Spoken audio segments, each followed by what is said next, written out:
So this just happened. We just found out that Charlie Kirk got shot. That's it, confirmed. Whoa.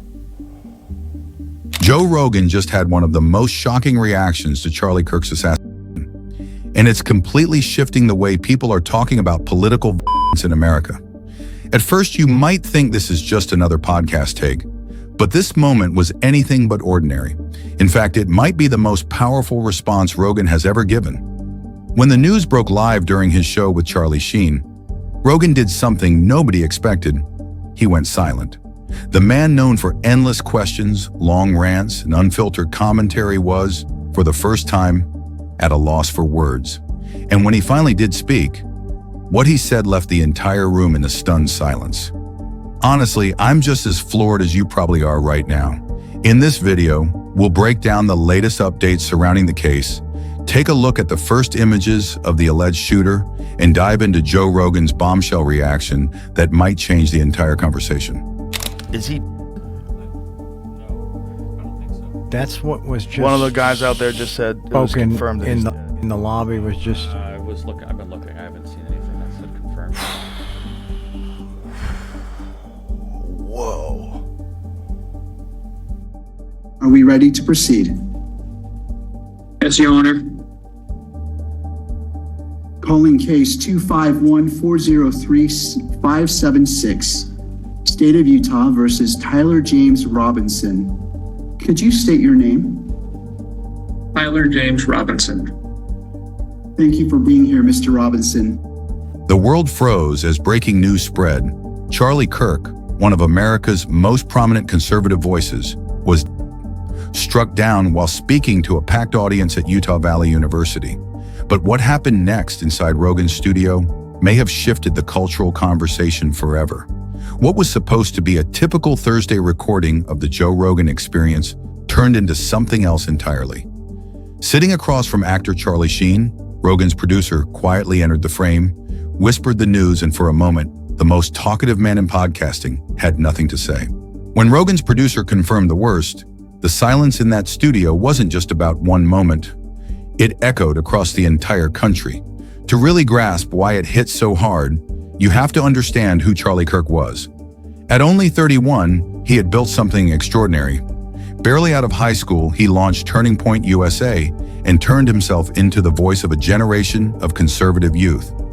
He wasn't your standard political figure tied to DC offices and closed-door meetings. Kirk went straight into the arenas where ideas collided. College campuses, public debates, and massive events where young people showed up to listen and to challenge him. Even President Trump noticed. Kirk wasn't just another face in the crowd. He was a trusted ally.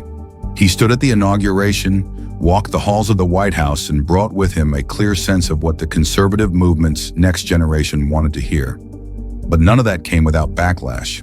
Critics painted him as divisive, claiming he amplified conspiracy theories after the 2020 election. Liberal activists made a habit of protesting his speeches, and some universities even tried to block him entirely. That constant tension between fierce loyalty from his supporters and fiery opposition from his critics would become tragically relevant in the wake of his assassination. September 10th, 2025. Just after noon, Charlie Kirk, founder of Turning Point USA and one of the most recognizable conservative voices in the country, arrived in Orem, Utah for another stop on his American comeback tour. The event, held outdoors at Utah Valley University, was supposed to be yet another fiery exchange of ideas. Kirk taking questions, sparring with students, and engaging with a packed crowd. Instead, it became one of the most shocking acts of political violence in modern U.S. history. At 12:23 p.m. local time, Kirk stepped onto the stage. The energy was high, the audience loud. But just minutes into his remarks, everything broke apart. Witnesses described hearing a sharp crack, one shot from above. The noise sliced through the air, sending hundreds scrambling for cover. Screams, panic, confusion. Security rushed to shield Kirk as the crowd dove for safety.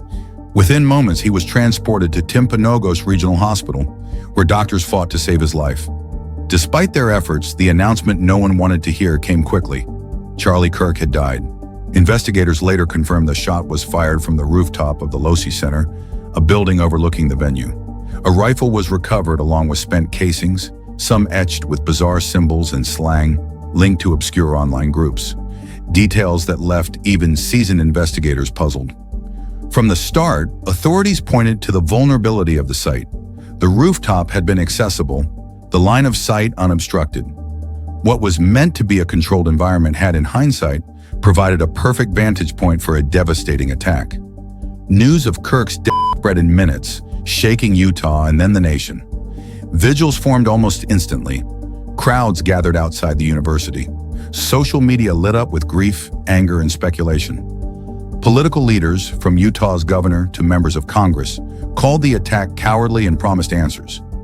Federal agencies, including the FBI and Secret Service, stepped in to assist the investigation.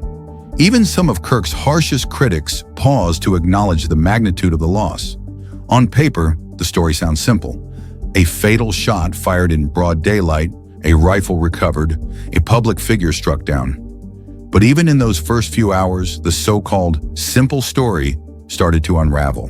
The strange inscriptions, the vantage point, the gaps in security, all of it hinted at deeper questions. And when the manhunt began, those questions only multiplied. Within 33 tense hours, authorities announced they had their suspect, 22-year-old Utah resident Tyler James Robinson. The images went public, and not long after, a tip reportedly came from inside Robinson's own family.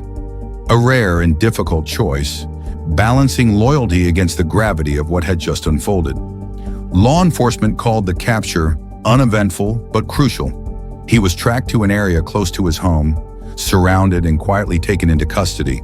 Within hours, he was booked into jail on suspicion of murder. Prosecutors quickly signaled they would pursue the harshest penalties available, underscoring the weight of the case. For many, the circumstances of the shooting were shocking enough. But Robinson's background added another layer of mystery. On paper, he looked ordinary. He'd attended college briefly, later enrolling in an electrical apprenticeship program at Dixie Technical College. Neighbors described him as quiet, withdrawn at times, but not outwardly threatening. That stark contrast between who he appeared to be and the crime he's accused of only deepened the questions. Investigators, however, pointed to troubling signs. Robinson reportedly spent countless hours online, immersed in digital subcultures where extremist language blurred into dark humor. Authorities said this online trail became central to understanding his possible motives. They highlighted the strange markings on the shell casings, internet-themed etchings that tied the act more to online worlds than to any clear ideological group. Whether these symbols reflected his true mindset or were staged for effect remains unresolved, but they were enough for officials to brand him as an internet shooter. The manhunt itself carried symbolic weight. For 33 tense hours, a heavily armed suspect eluded capture, unsettling many Americans who wondered how someone could vanish so long in a state with constant surveillance. Police defended the timeline, stressing the need to act cautiously in case Robinson still had access to weapons. Federal agencies, including the FBI and ATF, joined the search, signaling how seriously authorities treated the threat. In the end, Robinson's arrest closed one chapter, but left critical questions hanging. What exactly radicalized him? How did he slip past campus security with a rifle? And most importantly, was he truly a lone actor? Or could there be more beneath the surface? If the official account at first seemed neat, a lone, a security lapse, a tragic but solved crime, closer inspection tells a different story. Contradictions surfaced almost immediately, unraveling the clean narrative and replacing it with doubts and unanswered questions. The most glaring issue is security. Kirk's campus tour was no small event. Hundreds of students, faculty, and community members packed into Utah Valley University that day. The American Comeback Tour had long drawn protests and heightened emotions, yet a rooftop overlooking the stage remained unsecured. Stairwells and maintenance hatches left unlocked. To security experts, the oversight was staggering. One former Secret Service agent described it bluntly as an open nest. How such a vulnerability could exist during a high-profile public event remains one of the most troubling puzzles of the investigation. And then there's the shot itself. Investigators recovered a powerful bolt-action rifle, precise enough to end Kirk's life from a distance. But even here, questions linger. Was it truly that simple? Or is there more to uncover about what happened on that rooftop? Ballistics experts immediately raised eyebrows. A bolt-action rifle demands composure, steady hands, and the ability to reload under pressure. Skills that test even seasoned marksmen. Robinson, the accused, had no military training, no competitive shooting background. So the question practically asks itself, was this precision the result of pure luck, or does it hint at practice, maybe even outside help? And then there are the casings, the strange inscriptions carved into the shells, internet slang, obscure memes, details that seem ripped straight from online subcultures. On the surface, they fit the narrative of a self-radicalized loner, a man who took his digital obsessions into the real world. But look closer, and it almost feels theatrical. Were these authentic fingerprints of a warped ideology, or props designed to steer investigators toward an easy explanation? Even the official messaging hasn't helped. In the first chaotic hours, police openly suggested there might be accomplices, others who helped grant access to that rooftop. But by the next day, that line of inquiry had all but vanished, replaced with a hardened lone shooter story. And the evidence shown to the public? Just still frames from surveillance footage, never the full videos. Without that context, how can anyone know for sure if Robinson was alone up there, or if others were nearby in the shadows? The contradictions run deeper. Witness accounts don't line up. Some insist they heard multiple shots, others swear it was only one. Yes, confusion is natural in chaos. But history teaches us that disputed details often mark the difference between truth and official simplification. And that's where the unease really sets in. The motive remains murky, the degree of planning is uncertain, affiliations are unproven, the evidence is ambiguous. Was this truly the act of one isolated young man, or just the surface of something larger hidden? What's in those sealed reports? What's in the footage we haven't seen? Until those answers come, the shadows tell us more than the light. And when shadows dominate, theories rush in. People want explanations. When the official story feels incomplete, speculation takes root. In the aftermath of Charlie Kirk's assassination, competing interpretations have emerged. The cleanest explanation, and the one law enforcement has pushed, is the lone shooter account. According to this view, Robinson was not part of any organized cell, but rather a young man radicalized online. Extremist forums, meme-driven subcultures, and the constant drip of digital propaganda turned his isolation into violence. The strange markings on the casings? Authorities call them proof, physical evidence of internet ideology spilling into the real world. Even his own family fed this picture, allegedly tipping off investigators and describing Robinson as erratic, withdrawn, consumed by online rhetoric. It's a familiar trajectory, a lonely figure pulled into toxic digital spaces, eventually externalizing his rage in one violent act. But for many, this theory feels far too neat. It explains the why, but stumbles on the how. Could someone with Robinson's limited background really pull off such a precise shot in front of a crowd, under pressure, with escape all but impossible?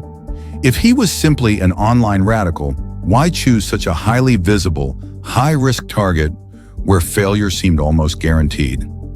These are the gaps that push people away from the neat official story and toward far more unsettling possibilities. One possibility is that this wasn't simply the breakdown of one unstable man, but part of something bigger, a larger wave of ideological extremism cutting through the country. Utah Governor Spencer Cox even declared that Robinson had been deeply indoctrinated with leftist ideas, framing the assassination as a politically motivated act.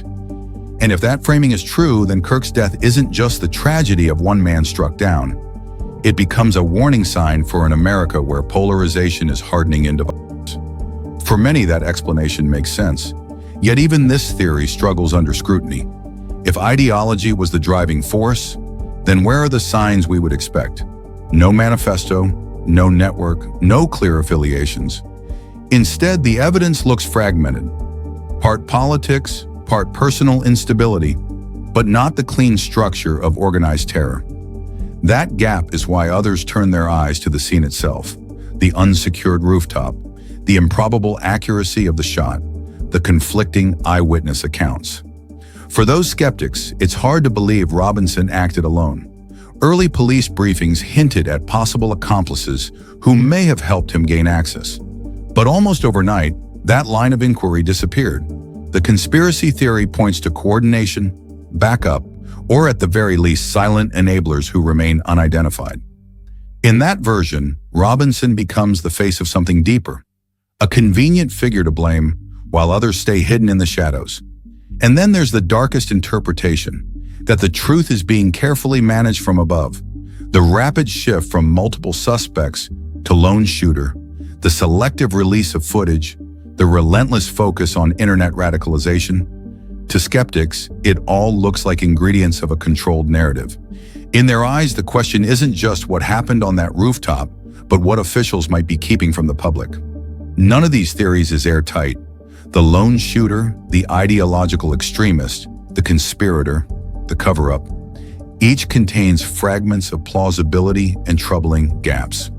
What unites them all is the recognition that Kirk's death was not random, not meaningless, but part of a larger story about polarization in a country unsettled by the possibility that the case isn't solved at all. On paper, it looks resolved. A suspect in custody, a weapon recovered, a motive suggested, charges filed. The puzzle pieces appear to fit neatly. But that word solved is misleading, because what the official story really tells us about the world we live in is far from reassuring. In fact, the neatness of it all exposes something far more dangerous, realities that should leave no one at ease. The first danger lies in the very idea of the lone internet radical. If officials are right, then one young man armed with nothing more than Wi-Fi access and a borrowed ideology managed to assassinate a nationally known political figure at a public event. Think about that. No network, no handlers, no formal training, just digital forums, memes, and online tutorials. If that's all it takes, then the barriers to political violence have collapsed. The path from radical ideas to real-world bloodshed has never been shorter. Solved in this case only means repeatable, and that should terrify us. The second danger is what this does to polarization. Governor Cox's framing of Robinson as indoctrinated with leftist ideology may or may not capture the full truth, but the perception alone is enough to fan the flames. Each side now interprets Kirk's assassination as proof of the other's corruption, hatred, or extremism. In this climate, the event doesn't close a chapter, it becomes fuel. A justification for more anger, more division, and potentially more violence. If politics itself turns into a battlefield, where language, memes, and even slurs become weapons in a culture war, then it almost doesn't matter who pulled the trigger. The damage multiplies anyway.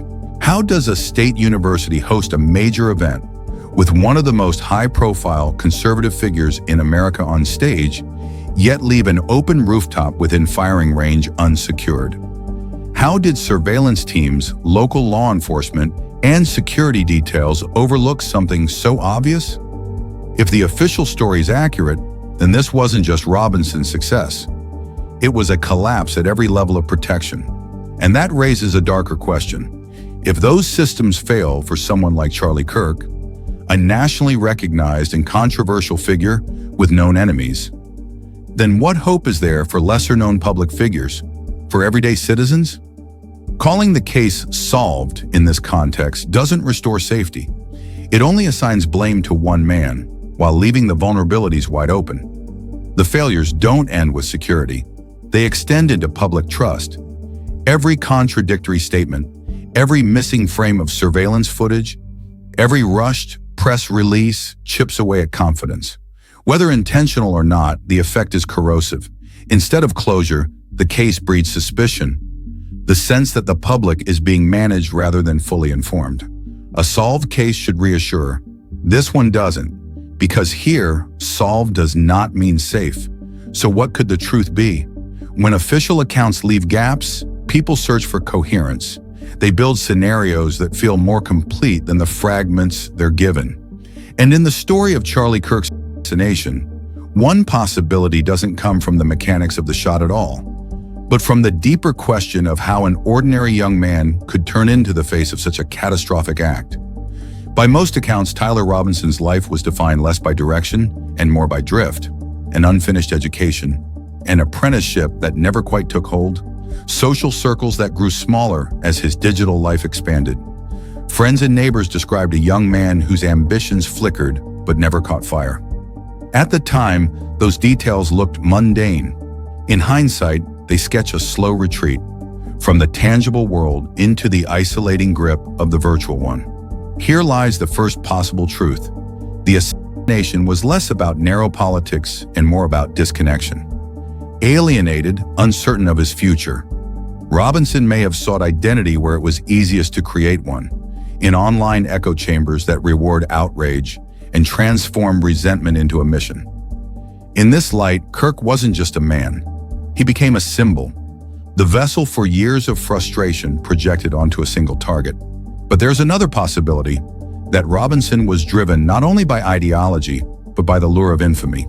In a culture where one viral moment can secure notoriety, the act of targeting a polarizing figure may have been fueled as much by the desire to be remembered as by political conviction. Look at the details. The inscriptions on the casings, the timing during a live event, the very public spectacle of it all. They read less like ideology and more like theater. A final truth worth considering is systemic. Maybe this wasn't an outlier, but a symptom, not just of failed security, but of deeper fractures in the social fabric. The fact that an isolated young man could reach such a breaking point without meaningful intervention, not from family, not from friends, not from institutions, speaks volumes.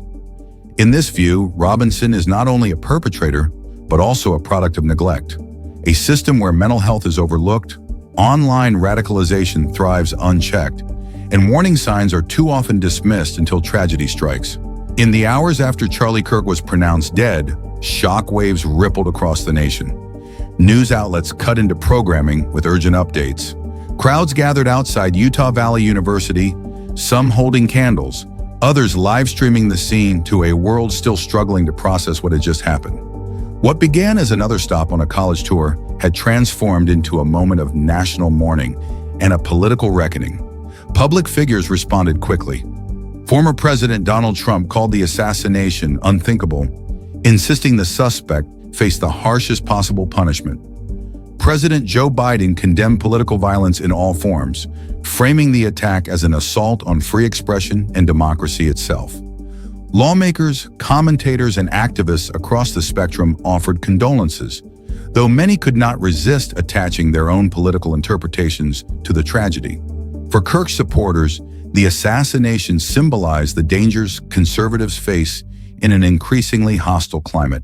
To his critics, it was a haunting reminder of how rhetoric, unchecked, can spill into violence, even if they strongly disagreed with Kirk's message. Meanwhile, the investigation moved into the courts. Prosecutors charged Tyler Robinson with murder carrying the maximum penalties, signaling they would pursue the most severe outcome possible. Federal agencies layered on additional charges tied to terrorism and weapons violations. Officials continued to insist Robinson acted alone, yet whispers about accomplices and unexamined security lapses lingered in both the press and online forums.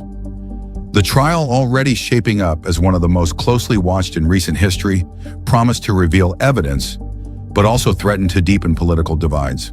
The university community struggled to heal. Students who had attended the event spoke of trauma, disbelief, and the chilling silence just before the shot shattered the afternoon. Vigils were held on campus lawns. Memorials appeared overnight.